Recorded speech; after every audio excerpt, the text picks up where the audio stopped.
দ্রুত ছড়ায় তাদের মাধ্যমে। শহরের যে অর্থনীতি, এটা 60 থেকে 70% লেনদেন হয় এই ক্ষুদ্র ব্যবসায়ীদের হাতে। তাদের উপরে জুলুম মানে জনরায়ের মূল উৎসকে শত্রু বানানো। এটা মাইক্রো লেভেলের জুলুম। পত্রিকায় পাতায় আসবে না, খবর হবে না, কিন্তু ভেতরে ভেতরে ক্ষোভের আগুন ধিকি ধিকি জ্বলতে থাকবে। 2 নাম্বার হইতেছে ক্ষুদ্র ব্যবসায়ী দেশের নগদ টাকার যে ইকোনমি সেটা চালায়। চান্দাবাজি হইলে এইটা লিকুইডিটি ড্রেইন হয়ে যায়, মানে নগদ টাকার প্রবাহ কমে যায়।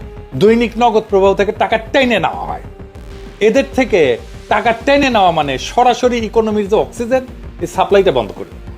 এইটাকে বলা হয় বিলো দ্য লাইন ইকোনমি। অর্থাৎ বাজার, হাট, দোকান এটা খালি করে যদি দেয় কোনো কেউ, তাহলে তার জনজীবনকে দিনে দিনে বিপর্যস্ত করে দেয়। কারণ এইটার চাপ এসে আলটিমেটলি ওই মানুষের উপরে, ক্রেতার উপরে, ভোক্তার উপরে পড়ে।